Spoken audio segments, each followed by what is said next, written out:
Bismillahirrahmanirrahim. Assalamualaikum warahmatullahi wabarakatuh. Selamat pagi mahasiswa kelas akuntansi eksekutif pada pagi hari ini. Nah, sesuai dengan ini ya kalendernya, kita pada hari ini memasuki pertemuan yang ketiga, di mana pertemuan ketiga ini mengenai bentuk organisasi, hierarki, tanggung jawab, dan pola manajemen. Nah, pertemuan pertama kita sudah mengerti mengenai konsep ya, konsep, latar belakang, dan sejarah koperasi. Pertemuan yang kedua kita telah mengerti pengertian, tujuan, dan prinsip-prinsip dari koperasi. Nah, pada kali ini kita pertemuan ketiga ya, yaitu mengenai hierarki bentuk organisasi, hierarki, tanggung jawab, pola manajemen. Sebelum saya mulai, saya ucapkan selamat datang untuk yang baru hadir dan selamat mengikuti perkuliahan Pemilia Stakeholder.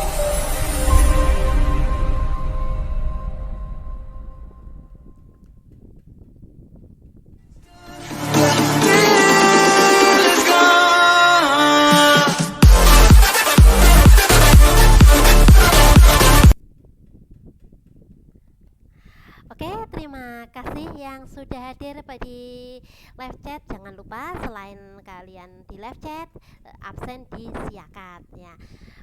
Terima kasih mahasiswa kelas akuntansi eksekutif pagi hari ini. Semoga semua dalam keadaan sehat walafiat ya, dan sukses, bahagia, ceria, dan tak kurang suatu apapun. Oke, kita pada kali ini melanjutkan materi kita, yaitu mengenai bab 3 mengenai bentuk organisasi, hierarki, tanggung jawab, pola manajemen. Ini terdiri dari apa saja? Mari kita kupas bersama ya. Nah, ini terdiri dari 5 sub pokok bahasan. Nah, itu mengenai pengertian organisasi, kemudian kita ada tujuan ya, tujuan organisasi koperasi. Yang ketiga ada bentuk organisasi. Yang keempat ada hierarki, tanggung jawab. Yang terakhir yaitu manajemen koperasi. Apa sih isinya? Mari kita kupas bersama-sama ya. Terima kasih mahasiswa kelas akuntansi studi ekonomi modern ya. Nah, koperasi sudah tidak asing ya, sudah saya singgung-singgung di bab 2 dan bab 3, yaitu di mana ada lembaga yang dikelola sebagaimana layaknya di sini layaknya bisnis. Nah, di mana lembaga ini diperlukan sebagai pengelolaan yang efektif, efisien, dikenal dengan manajemen. Demikian juga badan usaha organisasi. Manajemen ini merupakan satu hak yang harus ada demi terwujudnya yang diharapkan. Oke. Nah, ini ada juga pendapatnya dari Paul Ewell Roy, itu mengatakan manajemen koperasi ini terdiri dari 4 unsur, yaitu adanya anggota, adanya pengurus, adanya manajer, dan karyawan. Serta di sini seseorang manajer ini menciptakan ya kondisi mendorong karyawan agar mempertahankan produktivitasnya yang tinggi. Karyawan merupakan penghubung antara manajemen. Nah, itu anggota pelanggan sesuai dengan hidrologi ya tahun 1997. Nah, ini juga ada pendapat dari Suharsono, yang dimana Suharsono Sangir ini sebagai sistem manajemen di lembaga koperasi ini harus mengarah apa? Mengarah pada manajemen berpartisipasi aktif di dalam terdapat kebersamaan, keterbukaan. Nah, sehingga setiap anggota ini berpartisipasi baik turut dalam pengelolaannya, dalam kepengurusannya, ataupun di luar kepengurusan anggota. Nah, ini memiliki rasa tanggung jawab bersama, yaitu organisasi koperasi. Ini pendapatnya Anauroga Widayanti tahun 1992. Nah, kemudian sebelum kita masuk ke latar belakang, masuk pengertian, saya singgung mengenai latar belakangnya dulu ya. Latar belakang ini adalah organisasi ya. Organisasi ini didasarkan sebagai tempat wadah di mana ada orang-orang ya, orang-orang berkumpul bekerja sama secara rasional dan sistematis, terencana, terorganisasi, terpimpin dan terkendali. Nah, ini dalam memanfaatkan sumber daya. Sumber daya ini ada apa saja, seperti ada uang, material, mesin, ada metode, kemudian ada lingkungan. Nah, tujuan organisasi ini tidak lepas dari tanggung jawab serta ini ya, kinerja setiap anggotanya, di mana hal ini berdampak pada hasil tidaknya suatu organisasi dalam mencapai tujuan. Nah, kemudian kita memiliki organisasi ya, bisa memiliki tujuan yang visi misi yang disepakati oleh pendiriannya. Ini sesuai juga pendapatnya Dessler ya, tahun 1985 dalam kutipannya bukunya halaman 116 ya, mengungkapkan pendapatnya tentang organisasi yang diartikan sebagai pengaturan sumber daya dalam suatu kegiatan ya, di mana tiap-tiap kegiatan ini tersebut disusun secara sistematik untuk mencapai tujuan. Nah, tujuan ini yang telah ditentukan. Nah, para organisasinya masing-masing personal. Nah, ini terlibat di dalamnya, diberi tugas wewenang. Nah, ini tanggung jawab ini, koordinasi ini untuk mencapai tujuan organisasi ya. Oke, kita masuk sub pokok bahasan yang pertama mengenai pengertian organisasi ya. Nah, ini organisasi ini adalah susunan ya. Nah, susunan apa? Susunan yang terdiri dari bagian-bagian dipanduan sedemikian rupa sehingga hubungan antara satu dengan yang lainnya saling mengikat. Nah, dan juga ada keseluruhan ya, keseluruhan ada merupakan kebulatan saling berhubungan ya, adanya berhubungan ini berpengaruh dan bekerja sama untuk tujuan tertentu. Nah, ini ada dua organisasi ya. Organisasi ini mempunyai dua arti, yaitu lembaga atau institusi, yang satunya proses. Nah, lembaga atau institusi itu apa? Yaitu ada wadah di mana ada kegiatan-kegiatan manajemen yang dijalankan. Nah, kemudian ada proses. Proses ini maksudnya apa? Nah, proses di sini maksudnya ini ya, di mana ada analisis ya sumber daya yang ada ya dalam organisasi tersebut. Oke, kita lanjutkan ya. Jadi intinya di sini bahwa menyatakan organisasi ini adanya perpaduan ya, perpaduan secara sistematika daripada bagian-bagian saling adanya ketergantungan. Nah, ketergantungan ini berkaitan membentuk ya suatu kesatuan yang menjadi bulat ya melalui kewenangan koordinasi dan pengawasan dalam usaha mencapai tujuan yang telah ditentukan. Nah, organisasi koperasi di sini maksudnya ya, ada organisasi koperasi di sini maksudnya suatu ini ya, suatu cara yang hubungan kerjasamanya ada orang-orang, di mana orang-orang ini mempunyai kepentingan yang sama ya, orang-orang mempunyai kepentingan sama bermaksud mencapai tujuan yang telah ditentukan, ditetapkan bersama sebagai wadah koperasi. Nah, kemudian ya, sebagai organisasi koperasi ini guna memuaskan ya, memuaskan apa maksudnya? Ini memuaskan kepentingan anggotanya mempunyai lima persyaratan yang harus dipenuhi. Yang pertama yaitu adanya orang atau subjek. Nah, yang kedua yaitu adanya pengelola, pengurus ataupun direksi. Yang ketiga yaitu adanya harta kekayaan yang terpisah atau equity atau permodalan. Nah, yang kelima yaitu adanya kegiatan. Yang keenam yaitu yang keempat adanya kegiatan. Yang kelima yaitu adanya aturan main berdasarkan prinsip dari koperasi tadi. Oke, kita lanjutkan ya.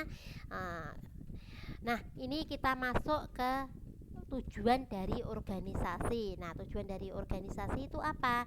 Ini sebagaimana ya, organisasi ini adalah koperasi, mempunyai tujuan organisasi, merupakan kumpulan dari tujuan-tujuan. Nah, ini adalah individu dari anggotanya. Jadi tujuan koperasi ini sedapat mungkin harus mengacu ya, dapat memperjuangkan pemuasan tujuan individu. Nah, anggotanya dalam operasionalnya yang harus sinkron. Nah, jadi setiap ini ya, maksudnya ini tujuan ini harus sinkron, jadi sesuai dengan kepentingannya di organisasi tersebut. Nah, misalkan Anda mengenal ya, misalkan ya di dalam bentuk organisasi, misalkan Anda mengenal sesuai dengan pendapatnya Handel, misalkan suatu sistem sosial ekonomi. Sosial ini ada sosial teknik ya, teknik terbuka atau berorientasi pada tujuan. Nah, itu misalkan ada subsistem koperasi, ini ada individu. Individu ini maksudnya adanya pemilik ya, pemilik ini maksudnya konsumen akhir misalkan. Terus ada yang kedua adanya pengusaha. Pengusaha ini adalah perseorangan atau kelompok ataupun pemasok atau supplier. Nah, yang ketiga yaitu badan usaha melayani anggota dan masyarakatnya. Nah, kemudian juga mempunyai ini misalkan identifikasi khusus, pendapatnya Rob Kep misalkan. Di dalam organisasi mempunyai identifikasi khusus itu maksudnya apa? Misalkan cirinya bagaimana, mempunyai ciri khusus. Nah, ini misalkan yang pertama ada 4 ya ciri khusus menurut Robcat ini. Yang pertama adanya kumpulan ya, kumpulan sejumlah individu dengan tujuan yang sama atau kelompok koperasi. Yang kedua, kelompok usaha adanya perbaikan kondisi sosial ekonomi, adanya swadaya ataupun koperasi. Yang ketiga yaitu pemanfaatan koperasi secara bersama ya oleh anggota ataupun perusahaan koperasi. Yang keempat yaitu koperasi bertugas menunjang kebutuhan para anggotanya dan penyedia barang dan jasa. Kalau itu tadi identifikasi secara khusus. Kalau subsistem ya, subsistem itu ada anggota koperasi, ada badan usaha, ada organisasi koperasi. Nah, kemudian kita lanjutkan mengenai sebagai organisasi koperasi ini bergerak di bidang apa, gunanya apa. Memusatkan adalah kepentingan koperasi mempunyai 5 persyaratan yang harus dipenuhi. Yang pertama adanya orang atau subjek ya, yaitu ada hukum mendukung hak dan kewajiban. Yang kedua yaitu adanya pengelola ya, pengurus ataupun direksi. Yang ketiga yaitu adanya harta kekayaan terpisah atau dikenal dengan equity atau permodalan. Yang keempat yaitu adanya kegiatan. Yang kelima yaitu adanya aturan main berdasarkan prinsip dari koperasi tersebut. Oke, kita lanjutkan tujuan nilai. Nilai dari koperasi ini mempunyai tujuan nilai. Yang pertama ini memaksimumkan ya keuntungan atau maksimum profit. Yang kedua memaksimumkan nilai perusahaan atau maksimum the value of the firm. Yang ketiga yaitu memaksimumkan biaya atau minimal profit.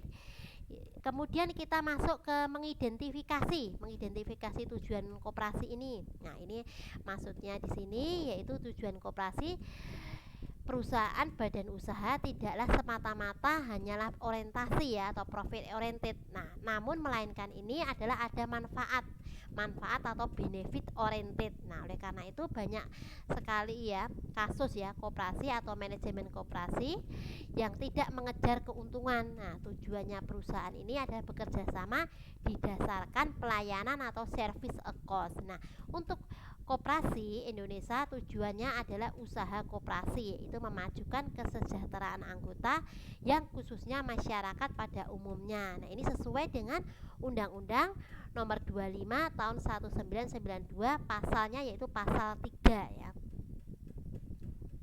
Nah, kemudian kita masuk tujuan dari koperasi ya secara khusus ini yaitu mesejahterakan anggotanya. Kemudian tadi sudah saya singgung ya, memperbaiki kehidupannya, kemudian mewujudkan masyarakat adil dan makmur. Yang keempat membangun tatanan perekonomian. Nah, kemudian kita masuk sub pokok bahasan yang kedua yaitu mengenai bentuk organisasi. Nah, bentuk organisasi itu apa? Mari kita kupas bersama ya. Nah, bentuk organisasi ini di dalam koperasi ini ada bentuk organisasi. Bentuk organisasi di sini yaitu adanya organisasi koperasi. Organisasi koperasi ini sesuai dengan pendapatnya Handel ya, yaitu mengumpulkan dalam suatu sistem ekonomi, sosial ataupun teknik ya, berorientasi pada tujuannya. Nah, dengan demikian organisasi koperasi ini dapat ditinjau beberapa kriteria. Nah, kriterianya ini ada 4 ya. Yang pertama adanya substansi, yaitu mempunyai pengertian suatu sistem sosial. Yang kedua yaitu hubungan terhadap lingkungan, yaitu suatu sistem terbuka. Yang keempat cara kerja, yaitu suatu sistem berorientasi pada tujuan. Yang kelima pemanfaatan sumber daya, yaitu mempunyai pengertian suatu sistem ekonomi. Nah, ini sesuai dengan pendapatnya Stoner dan James Afif Manager ya. To second principle Hall 1982 ya. Oke. Nah, kemudian kita masuk dari bentuk organisasi ya, ada subsistemnya. Nah, bentuk organisasi ini ada mempunyai subsistem. Ini maksudnya yaitu adanya individu atau individu ada pemilik atau konsumen akhir. Kemudian yang kedua yaitu adanya pengusaha atau perseorangan ya, atau kelompok atau pemasok ataupun supplier. Yang ketiga yaitu adanya badan usaha yang melayani anggota masyarakat. Nah, kita berikutnya yaitu apa ya saja yang perlu diperhatikan dalam kriteria ini. Ada sub-sub sistem organisasi. Nah, ini ada 3. Yang pertama, anggota koperasi ini sebagai individu yang bertindak sebagai pemilik konsumen akhir. Yang kedua, anggota koperasi ini sebagai pengusaha atau perseorangan ataupun kelompok, yaitu yang memanfaatkan koperasi sebagai pemasok atau supplier. Yang ketiga, koperasi atau sebagai badan usaha melayani anggotanya sebagai anggotanya dalam masyarakat. Nah, oke, kita masuk lanjutnya. Misalkan ya, Anda mengenal adanya tugas dan wewenang koperasi misalkan nanti ya, itu ada pemimpin organisasi dan usahanya dan mewakili di muka maupun di luar pengadilan sesuai dengan keputusan rapat anggota misalkan nanti ya. Nah, kemudian kita masuk ke pendapatnya Rocket ya. Tadi menurut Rocket ini mempunyai ciri khusus ya. Ciri khusus di sini mempunyai 4, yaitu adanya kumpulan individu yang tujuannya sama, yaitu tujuan kelompok koperasi. Yang kedua ada kelompok usaha. Kelompok usaha ini yaitu untuk memperbaiki kondisi sosial ya, sosial ekonomi ataupun swadaya kelompok ya, koperasi. Yang ketiga yaitu pemanfaatan koperasi ya. Pemanfaatan di sini secara bersama oleh anggota ataupun perusahaan koperasi. Yang keempat, koperasi bertugas menunjang kebutuhan para anggotanya untuk penyedia barang dan jasa. Yang selanjutnya mengenai bentuk dan subsistem dari koperasi, itu ada 3, yaitu ada anggota koperasi, kemudian ada badan usaha, dan kemudian ada organisasi koperasi. Nah, kita kupas bersama ya. Anggota pasti sudah tidak asing ya kalau anggota koperasi itu apa. Nah, anggota koperasi itu anggota yang menjadi bagian dari koperasi ya. Kalau di sini tadi ada badan usaha, itu badannya atau organisasinya atau usahanya dari koperasi ya. Kalau organisasinya yang berada di dalam koperasi tersebut. Oke, kita lanjutkan mengenai bentuk-bentuk organisasi. Nah, bentuk organisasi ini adalah merupakan susunan ya. Susunan di sini maksudnya susunan tanggung jawab anggotanya melalui hubungan dan kerjasama. Ini adalah organisasi perusahaan tersebut. Nah, ini bentuknya, ini ada rapat anggota, pengurus, ada pengelola. Nah, rapat anggota ini yang kedua ada rapat anggota. Nah, yang ketiga ada wadah. Wadah ini sini ada wadah untuk mengambil keputusan ya. Kemudian selanjutnya kita mengenal adanya pemegang kekuasaan tertinggi, yaitu adanya penetapan anggaran dasar, kebijaksanaan umum, pemilihan pemilihan, pengangkatan dan pemberhentian pengurus. Yang keempat adanya rencana kerja, rencana budget dan pendapatan pengesahan laporan keuangan. Yang selanjutnya mengenai pengesahan dan pertanggungjawaban. Kemudian ada pembagian sisa hasil usaha. Yang terakhir yaitu penggabungan ya, penggabungan misalkan koperasi A dan B digabungan. Kemudian ada pendirian, ada juga peleburan. Peleburan itu sudah menjadi titik terakhir ya, berarti koperasi sudah dibubarkan. Kemudian di sini ada struktur ya, struktur koperasi di sini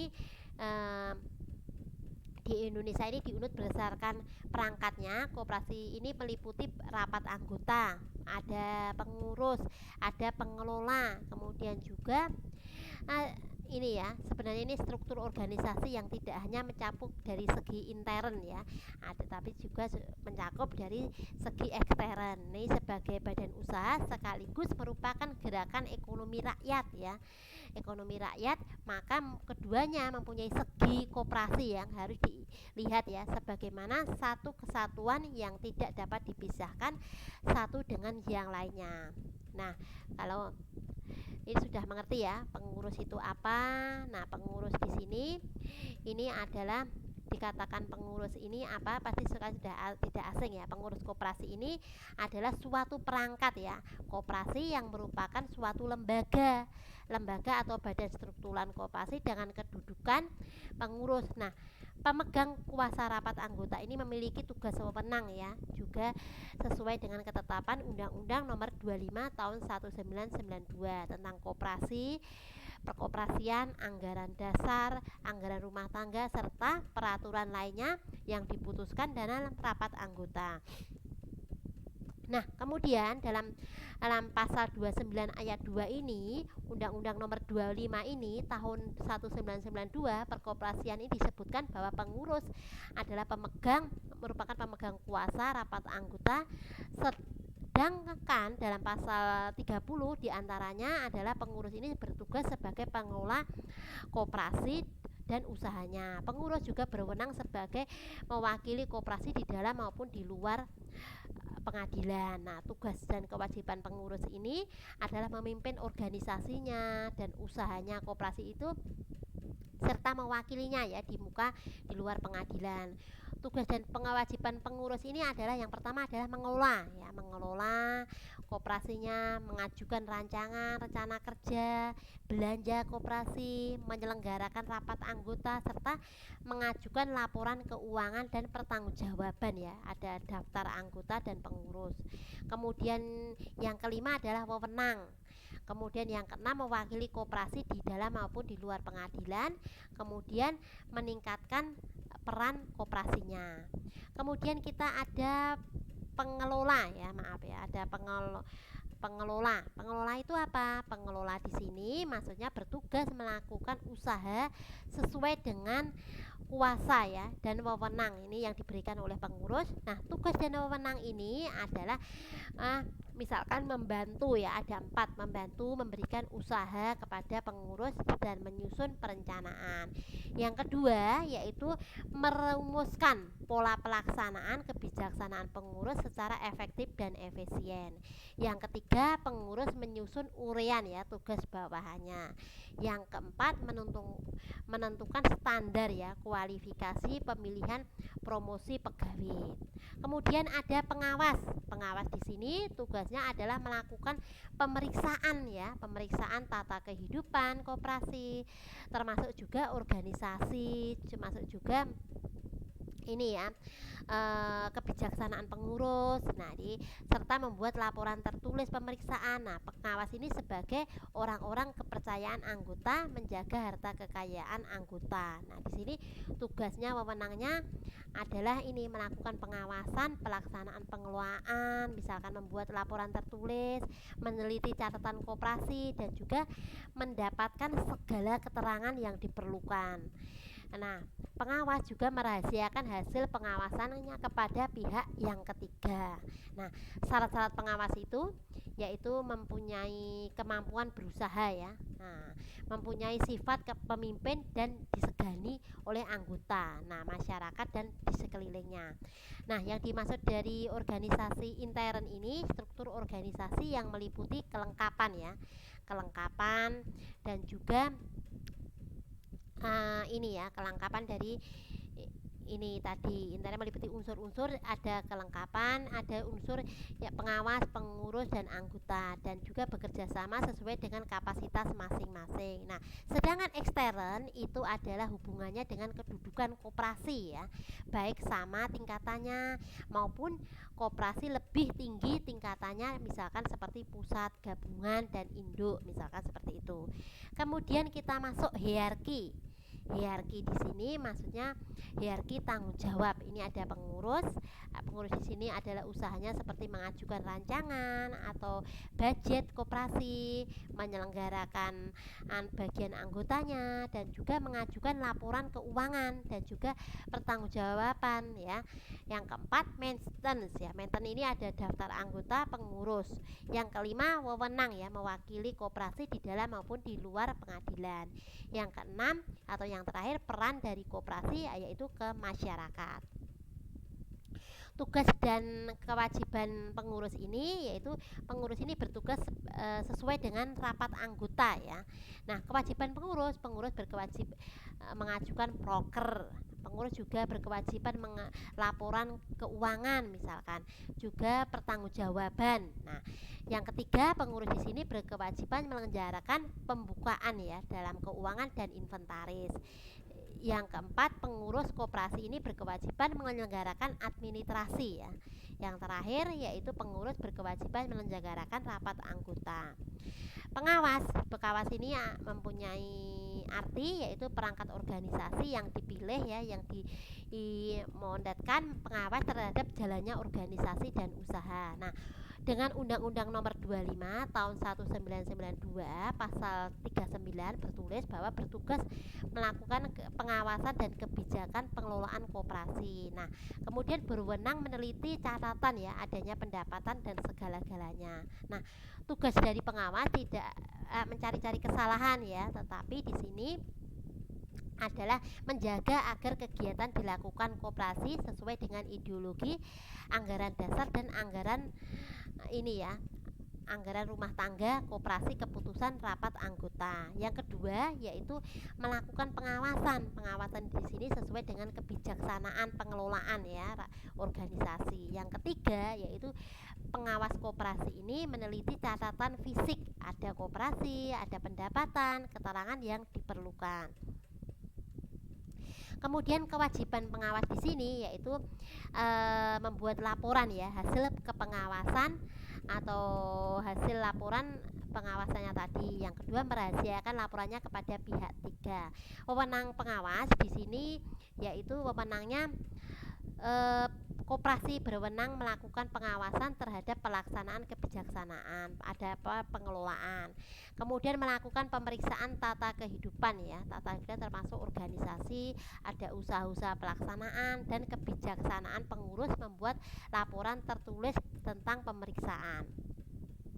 Nah, sub yang kelima mengenai manajemen koperasi. Manajemen koperasi ini yaitu pola manajemen koperasi yang halnya ini ya membutuhkan pola manajemen baik agar tujuan tercapai. Bagaimana manajemen koperasi di Indonesia? Nah, manajemen koperasi ini mempunyai arti ya, artinya itu yaitu ilmu yang mempelajari bagaimana tujuan efektif dan efisien dengan menggunakan bantuan ini melalui orang lain. Nah, dengan demikian manajemen koperasi ini dapat diartikan suatu proses ya. Proses di sini maksudnya proses untuk mencapai tujuan melalui usaha bersama berasaskan asas kekeluargaan. Untuk mencapai tujuan koperasi perlu diperhatikan adanya yaitu sistem. Sistem di sini maksud sistem manajemen baik tujuannya berhasil dengan fungsi-fungsi manajemen. Nah, kemudian kita masuk adanya ini ya pendapatnya dari CTO yaitu Badan Usaha di Indonesia. ada yang memiliki manajemen koperasi berdasarkan perangkat organisasi atau koperasi. Nah, ini rapat anggota. Nah, ini merupakan pengelolaan eh, pengurus, pengelola dan pengelola. Pengurus, pengawas dan pengelola ya, maaf. Kemudian ada watak manajemen, yaitu ada gaya manajemen yang berpartisipasi aktif, pola manajemen. Nah, di sini manajemen di sini adalah koperasi menggambarkan adanya interaksi ya. Interaksi ini adalah pada interaksi di sini adanya unsur manajemen koperasi yang terdapat adanya job description pada masing-masing unsur. Nah, demikian juga unsur mempunyai lingkup ya keputusannya atau lingkup keputusan decision area. Nah, ya berbeda juga dengan kendati lingkup keputusannya dilakukan dengan share bersama atau discussion area tadi ya. Kemudian ada lingkup keputusan. Ini di dalam manajemen ini ada rapat anggota, ada pengurus, ada pengawas. Kalau rapat anggota ini memegang kekuasaan tertinggi ya dalam menetapkan kebijaksanaan di bidang organisasi manajemen. Ini ada usaha, koperasi, ada kebijaksanaan yang sifatnya sangat strategis dirumuskan. Nah, ini ditetapkan pada forum rapat anggota. Umumnya yaitu ada rapat anggota diselenggarakan setahun sekali misalkan. Pengurus, yang kedua pengurus ini dipilih ya, diberhentikan rapat anggota. Dengan demikian pengurus ini mengoperasikan kebijaksanaan ya yang strategis rapat anggota. Nah, pengurus inilah mewujudkan kebijaksanaan yang strategis menyangkut organisasi ya. Yang ketiga yaitu pengawas ya. Pengawas ini mewakili anggota ya. Pengawas ini terhadap pelaksanaan kebijaksanaan, pelaksanaan pengurus. Nah, pengawas ini dipilih dan diberhentikan oleh rapat anggota dan struktur organisasi sebagai posisi pengawas pengurus yang sama. Yang keempat yaitu pengurus ini adalah tim manajemen, diberhentikan oleh pengurus dan pelaksanaan operasionalnya. Nah, ini adalah usaha ya, usaha di bidang ini hubungannya pengelola ini adalah manajer direktur, dengan pengurus ini koperasi hubungannya dengan kerja dan dasar perikatan ya. Perikatan ini adalah bentuk perjanjian kontrak kerja. Nah, dalam hal ini ada yang membedakan antara pengurus manajemen umum. Ini adalah mengandung unsur-unsur manajemen koperasi. Ini adanya pun tugas-tugas, yaitu ada 4. Yang pertama, rapat anggota bertugas menetapkan anggaran dasar, membuat kebijaksanaan umum, ada sangat strategis ya, mengangkat dan memberhentikan pengawas. Yang kedua yaitu memberhentikan pengurus, bertugas memimpin koperasi dan usaha koperasi. Yang ketiga yaitu pengawas dan mengawasi jalannya koperasi. Yang keempat atau yang terakhir yaitu mengelola melaksanakan teknik operasional dalam koperasi.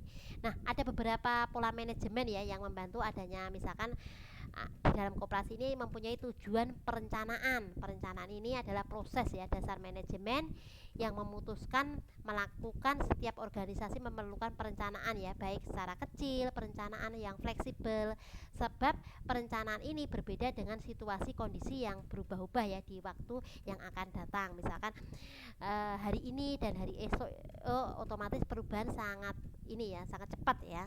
Nah, paling abadi ya di dunia ini adalah perubahan ya. Jadi perencanaan harus pasti berubah. Nah, perencanaan di koperasi ini adalah organisasi yang perlu dikelola ya agar mencapai tujuan yang seefektif mungkin ya. Fungsinya adalah perencanaan merupakan fungsi manajemen yang sangat penting ya, karena merupakan dasar ya. Dasar fungsi ini adalah agar tujuan tercapai dengan baik ya. Nah, melalui langkah-langkah yang dibuat dalam rencana tadi. Ada tipe rencana itu yang bermacam-macam, ada tingkatannya masing-masing di dalam manajemen. Nah, kemudian di dalam pengorganisasian ini, struktur organisasi ini ya mencakup ada beberapa aspek, ada pembagian kerja, departemenisasi, bagian organisasi, ada rantai pemerintah, kesatuan, dan ada juga tingkatan hierarki manajemen, ada saluran dari komunikasi. Nah, kemudian yang ketiga, adanya pengarahan. Pengarahan ini adalah fungsinya sangat penting ya. Masing-masing bekerja di dalam suatu organisasi mencapai kepentingan berbeda dengan suatu kepentingan yang itu ya. Tidak saling bertabrakan satu sama lainnya, maka pemimpin ini harus mendapatkan pengarahan untuk mencapai tujuan perusahaan. Nah, manajemen kepegawaian, misalkan manajemen kepegawaian ini adalah seseorang pengurus yang diserai dalam mengurusi administrasi kepegawaian. Ini mencakup apa saja? Yaitu ada 5 cakupan ya, mendapatkan pegawai bekerja dengan koperasi. Yang kedua, meningkatkan koperasi kerja, kemampuan kerja pegawai. Yang ketiga, menciptakan di sini menciptakan suasana hubungannya dengan kerjasama yang baik sehingga para karyawan tidak bosan bekerja dan bahkan dapat meningkatkan prestasinya. Yang keempat, melaksanakan kebijaksanaan, dibuat pengurus dan mengawasi pelaksanaan mencapai informasi maupun laporan kepada pengurusnya secara teratur. Yang terakhir, yang kelima, memberikan memberikan saran-saran ya atau usul-usul perbaikan. Yang kemudian yang keempat, dalam pengawasan ini ada sistematik ya, adanya kegiatan perusahaan yang terencana. Kemudian ada beberapa yang memberikan hampir ini ya, ada alasan-alasan, misalkan manajer harus lebih cepat berpartisipasi aktif dalam perubahan lingkungan. Misalkan seperti sekarang ada perubahan lingkungan, misalkan ada masa pandemi, sekarang udah mulai berkurang ya, Indonesia Sehat Ekonomi Bangkit udah mulai ya. Terus kemudian perusahaan yang besar lebih mudah ya dikendalikan. Yang ketiga, kesalahan-kesalahan yang dilakukan oleh anggota organisasi dapat dikurangi. Nah, ini berdasarkan waktu ya, waktu pengawasan yang dikenal dengan 3 tipe. 3 tipe ini apa saja? Adanya feedback atau kontrol, ada kontrol current control, ada feedback control ya. Jadi ada pengawasan 3 ini sebelum, pada pelaksanaan dilakukan, dan sesudah pelaksanaan, misalkan seperti itu. Nah, kemudian ada metode pengawasan. Metode ini mempunyai garis besar ya. Ada performan karyawan, metode kuantitatif menggunakan data, ada juga mengawasi dengan kualitas ataupun kualitas produk. Ada beberapa yang biasa digunakan dengan kuantitatif, antara lain dengan menggunakan anggaran, mengadakan auditing atau analisis break even ya, analisis rasio dan sebagainya. Nah, kemudian di sini kita masuk gerakan nasional ya, 4 pola hubungan kemitraan. Ada pola dagang, pola vendor, dan subkontrak, dan pola pembinaan. Pola dagang ini keterkaitannya dengan hubungan dagang yang biasa produsen atau koperasi atau pemasar atau pengusaha. Pola vendor yaitu hubungannya dengan kerjasama ya, kerjasama yang dilakukan memenuhi kebutuhan operasionalnya perusahaan yang menjadi bapak angkat. Kemudian yang ketiga ada subkontrak. Pola subkontrak ini kerjasama dilakukan produk yang dihasilkan koperasi menjadi bagian dari ini ya, dalam sistem produksi yang menjadi bapak angkat. Kemudian ada pola pembinaan. Pola pembinaan di sini diartikan pola yang dikembangkan memberikan kesempatan koperasi memiliki potensi ya, potensi produksi, tetapi juga dalam pelaksanaan pemasaran tadi ya. Pemasarannya tadi sudah selesai ya mengenai ini tadi. Nah, inti sari dari pola manajemen tadi sudah saya berikan ya. Intinya di dalam koperasi itu berasaskan kekeluargaan ya, saling ini ya, saling membutuhkan, saling menjaga ya. Nah, intinya seperti itu. Oke, saya rasa cukup ya pertemuan hari ini, yang pertemuan yang keempat ya. Maaf, kita sambung pertemuan yang keempat. Pertemuan ketiga sudah mengenai bentuk organisasi, hierarki, dan tanggung jawab pola manajemen. Saya rasa pertemuan hari ini cukup. Semoga bermanfaat untuk kalian semua. Salam sehat dan sukses selalu. Wassalamualaikum warahmatullahi wabarakatuh.